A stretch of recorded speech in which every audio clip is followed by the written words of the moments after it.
मित्रों, आज हम सब काव्यखंड के अंतर्गत पाठ 3 रसखान के सवैये पढ़ेंगे।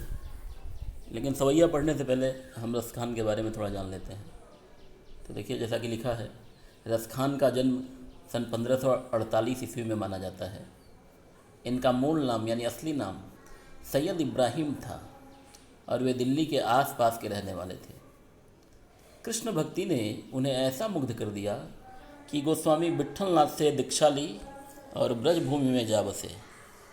सन 1628 के लगभग इनकी मृत्यु हुई। सुजान रस खान और प्रेम वाटिका इनकी उपलब्ध कृतियां हैं, यानी वो कृतियां जो मिलती हैं। पता नहीं और भी कितनी रचनाएं की होंगी, लेकिन वो उपलब्ध नहीं है। रसखान रचनावली के नाम से उनकी रचना का संग्रह मिलता है, यानी इनकी रचनाओं का संग्रह है जिसका नाम है रसखान रचनावली। तो आइए अब सवैयों को पढ़ते हैं। तो सवैयों का प्रसंग क्या है ये पढ़ लेते हैं पहले। कहा कि पहले और दूसरे सवैये में कृष्ण और कृष्ण भूमि के प्रति कवि का अनन्य समर्पण भाव व्यक्त हुआ है। तीसरे छंद में कृष्ण के रूप सौंदर्य के प्रति गोपियों की उस मुग्धता का चित्रण है जिसमें वे स्वयं श्री कृष्ण का रूप धारण कर लेना चाहती हैं। चौथे छंद में कृष्ण की मुरली की धुन और उनकी मुस्कान के अचूक प्रभाव तथा गोपियों की व्यवस्था का वर्णन है। तो आइए पहला सवैया पढ़ते हैं। इसमें कवि अपनी इच्छा जता रहे हैं कि वह किस प्रकार कृष्ण का सानिध्य चाहते हैं। अगर इस जन्म के इतर उन्हें फिर से एक और नया जन्म मिलता है तो वह कहाँ पैदा होना चाहेंगे, किन के बीच पैदा होना चाहेंगे। तो आइए सवैया देखते हैं। कवि कहते हैं कि मानुष हो तो वही रस खानी बसो ब्रज गोकुल गाँव के ग्वारन। मानुष हूँ यानी दोबारा मनुष्य रूप में पैदा हूँ। अगर दोबारा मनुष्य का जन्म मिलता हो तो वहीं रसखानी, रसखान कहते हैं कि फिर तो वही मिले। कहाँ कि बसों ब्रज गोकुल गाँव के ग्वारन। तो मैं ब्रज में गोकुल गांव में ग्वाल बालों के बीच में पैदा हूँ अगर दोबारा मनुष्य का जन्म मुझे मिले। ये इच्छा है कवि की। फिर क्या कहते हैं, जरूरी तो नहीं कि मनुष्य ही रूप मिले, हो सकता है पशु का रूप मिल जाए। तो अगर पशु रूप में पैदा हूँ तो कहाँ पैदा हूँ कि जो पशु हो तो कहाँ बस मेरो चरौ नित नंद की धेनु मंझारन। अगर मैं पशु रूप में पैदा हुआ यानी मुझे अगला जन्म पशु का मिलता है तो फिर मेरा क्या बस चलना, मेरा तो कुछ बस चलेगा नहीं। लेकिन फिर भी मेरी इच्छा है कि चरौ नित नंद की धेनु मंझारन। मंझारन का मतलब होता है बीच में, धेनु यानी गाय। तो कहा कि मेरी इच्छा है कि मैं बाबा नंद के गायों के बीच चरूं, टहलूं, घूमूं, घास खाऊं, ये मेरी इच्छा है। कहा लेकिन अगर न मनुष्य का जन्म मिला न पशु का जन्म मिला, पत्थर का जन्म मिल गया तो क्या होगा। तो कहा कि फिर भी मेरी इच्छा है कि मैं कहाँ का पत्थर हूँ।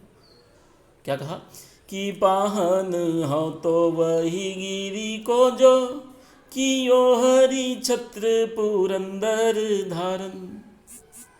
पाहन यानी अगर मैं पत्थर हो जाऊं तो वही गिरी को, गिरी यानी पर्वत, तो उसी पर्वत का पत्थर हूँ जो कियो हरि छत्र पुरंदर धारण, जिसको हरि यानी कृष्ण ने छत्र कर दिया, यानी छाते के रूप में धारण कर लिया।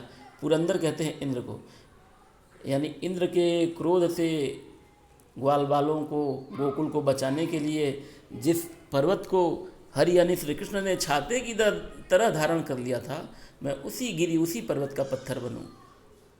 और आखिरी लाइन है, कहा कि न पर्वत बनूं, न पत्थर बनूं, न पशु बनूं और न मनुष्य हूँ। कोई और जन्म मिल जाए, चिड़िया का जन्म मिल जाए तो क्या करूं, कहाँ पैदा हूँ।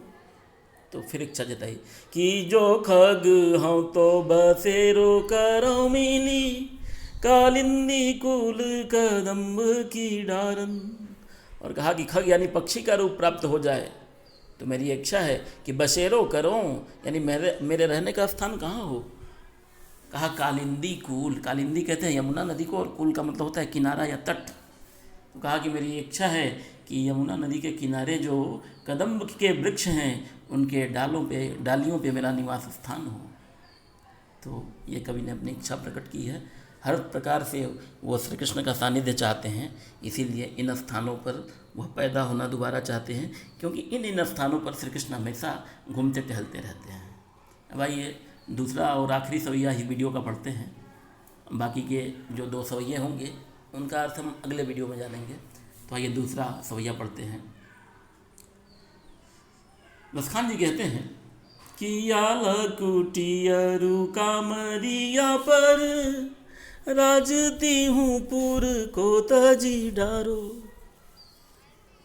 कि श्री कृष्ण के लकुटी और कामरिया पर, लकुटी का मतलब होता है लाठी, कामरिया यानी कंबल, कि अगर मुझे श्री कृष्ण का लाठी और कंबल प्राप्त हो जाए तो राज तिहुपुर को तजुडारो, राज तिहुपुर यानी तीनों लोगों का राज्य मैं तजुडारो छोड़ सकता हूँ। देखिए श्री कृष्ण से उन्हें इतना प्रेम है कि उनकी वस्तुओं के लिए भी वो तीनों लोगों का राज्य छोड़ने के लिए तैयार हैं। फिर क्या कहते हैं दूसरे लाइन में कि 8 सिद्धि 9 निधि के सुख नंद की गाई चराई विसारो। कि 8 सिद्धियाँ और 9 निधियाँ जो हैं उनका सुख मैं त्याग सकता हूँ अगर मुझे बाबा नंद की गायों को चराने का सौभाग्य प्राप्त हो जाए। मुझे नहीं चाहिए 8 सिद्धियाँ और 9 निधियाँ अगर मुझे बाबा नंद की गाय को चराने का अवसर प्राप्त हो। तीसरे लाइन में क्या कहते हैं कि रस खान का बाइन आखिन सो ब्रज के बन बाग तड़ाग निहारो। कोटिक एकल धौत के धाम करील के कुंजन ऊपर वारो। रसखान कहते हैं कि कबो इन आँखिन सो, मेरी इच्छा है कि कभी मैं अपनी नाखों से ब्रज के वन, ब्रज के बाग और ब्रज के तालाबों को देख सकूं।